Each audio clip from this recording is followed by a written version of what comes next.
What's up, people? I'm Shaggy, the opinionated hippie, and this is part 32 of my ranking and reviewing, or reviewing and ranking in that order. The Grateful Dead's Dave's Picks. This is an archival concert release series in which they release complete shows or complete shows plus bonus stuff or whatever. But this is 32.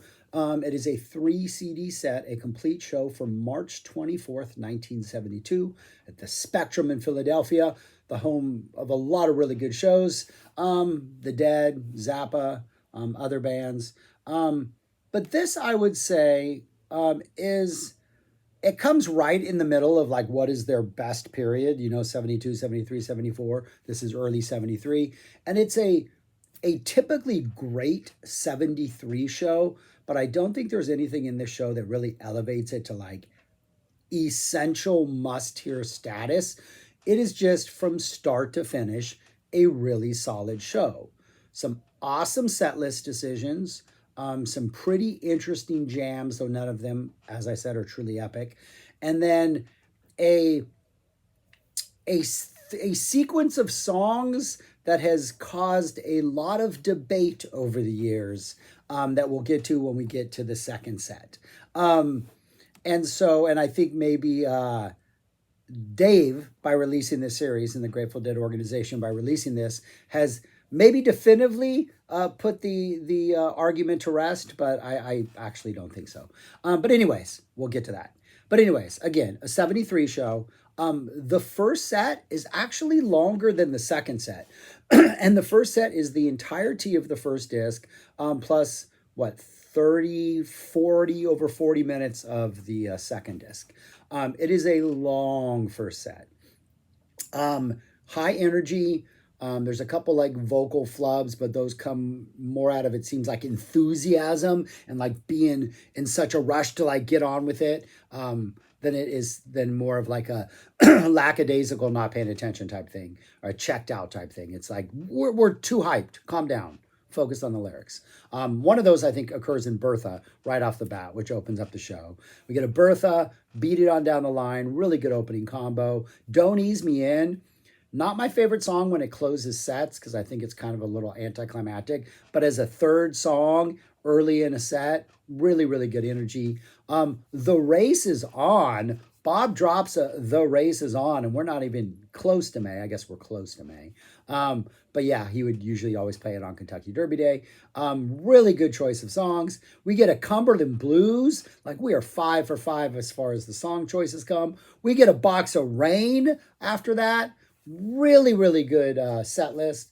We get a Road Jimmy, Jack Straw, really nice, They Love Each Other, Mexicali Blues, Tennessee Jed, Looks Like Rain, Wave That Flag, which is like an early version of U.S. Blues, not that much different, kind of same, fulfills the same purpose. And an El Paso to close out, not the set, but the disc. Solid, excellent first set. Like, the set list is fantastic. Zero complaints about the set list. Disc 2 is when we start to jam. Opens up with the Here Comes Sunshine. I have found that as the Here Comes Sunshines go on through 73, the energy and the jams seem to be a little more focused on the flood aspect of the story. It's about a flood that I think Robert Hunter actually lived through. And the Here Comes Sunshine is, hey, there's, the sun is coming back, it has stopped raining, there is hope.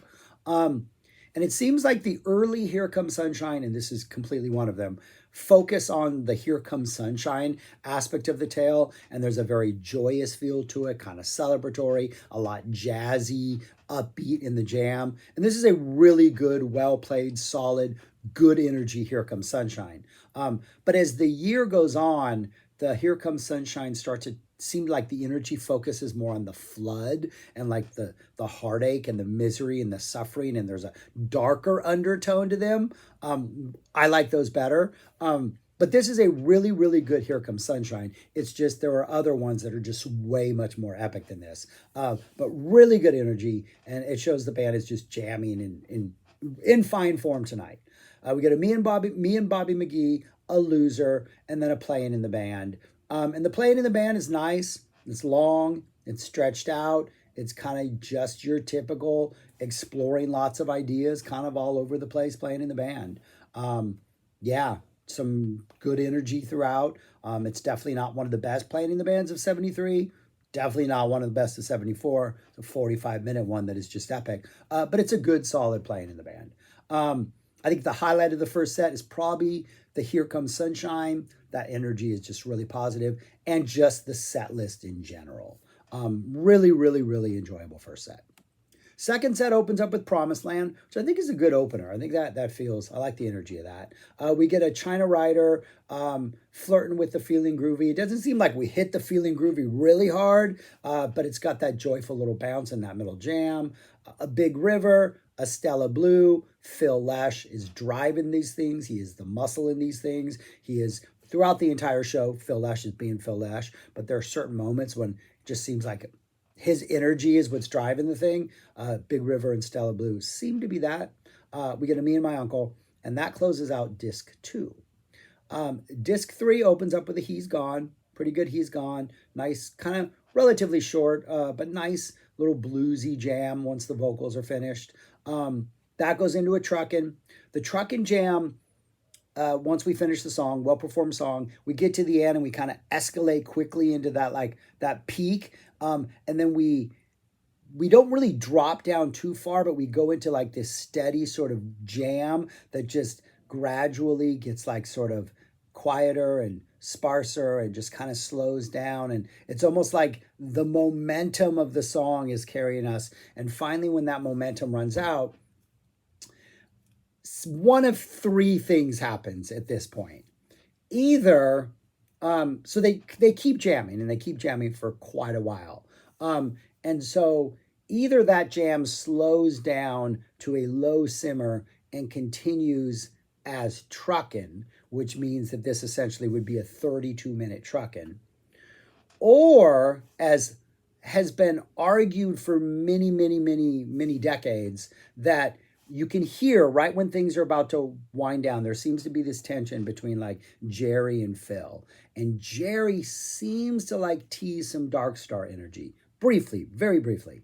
And Phil seems to be pushing for something a lot heavier and more forceful. Seems like Phil's fighting for the other one. And there's a little bit of tension early on. Phil kind of takes over. And then finally, Jerry just joins Phil in this much more rollicking, not necessarily Dark Star energy. And we go off on this jam. Kind of doesn't go anywhere for a while. It's a lot of Phil, as like an early The Other One would be. But Jerry comes like just skating in at times and throwing off these licks and being really playful. And this goes on for a while, and it doesn't really like coalesce into an idea until Bob starts playing the Spanish jam chords, and we go into a pretty good Spanish jam, a pretty weird, nice kind of psyche Spanish jam that has some really good energy to it. And that from that point on, the jam gets really good, gets really interesting, kind of gets really psych weirdy before it again like goes down into like this gentle, very almost like, I think there's one part where the percussion completely drops out and Jerry's kind of like playing, arpeggiating these chords and finger picking these chords and playing these really cool vibe, and things get really low and kind of beautiful. And then they go into Dark Star. And there has been the argument that essentially was a 22.5-minute jam before they committed to like going into Dark Star that first verse. Right? And that was sort of the thing, was like, this is like the longest pre-lyric like jam ever, right? And then, because right after they do the verse, they fool around very, very briefly, and then they go right into Sing Me Back Home. So the entire Dark Star is only the first verse, and there's no jam after the first verse. So the whole idea was the jam came before the first verse.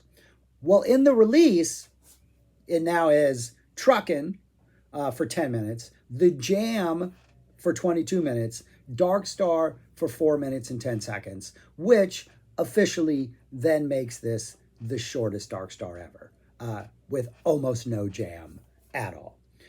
So yeah, Whether you think it's a really long special Dark Star that has a long intro jam, that was the argument for many years. But now the Grateful Dead are saying, no, it's a jam that stands all on its own. And to be honest, it does sound like a jam that stands out on its own, like musically. Doesn't feel connected to Truckin', doesn't feel connected to Dark Star, does feel more connected to the other one, which they didn't play. But yeah, it's a 4 minute and 10-second Dark Star in 1973. That goes into an okay version of Sing Me Back Home. Dawn is singing really well. The solo is really terse and, emotive and just quick and to the point, but feels good. Then we get a Sugar Mag and a Johnny Be Good as an encore. So anyways, an interesting show more conceptually than it is actually. It's a great show, but like that jam between Truckin' and Dark Star, the Spanish jam is the best part of it, but there are better Spanish jams out there. The China Rider has good energy, but there are better China Riders out there. I think the highlight of the entire show is the Here Comes Sunshine, but there are better Here Comes Sunshines out there. I think it wins because of set list. It is good because of set list. And where would I rank it? Ranking it back at number 24. And that, I want to say, says less about this volume and more about how strong this entire release series has been, because it has been absolutely ridiculous. So 24 is in no way bad. Just like, this is a great show, but everything above it is great also, but has points, has peaks that kind of elevate it just a little bit more, like to 23 or 22 or et cetera, et cetera. So yeah, anyways, those are my thoughts on that. Grateful Dead, Dave Spix, number 32.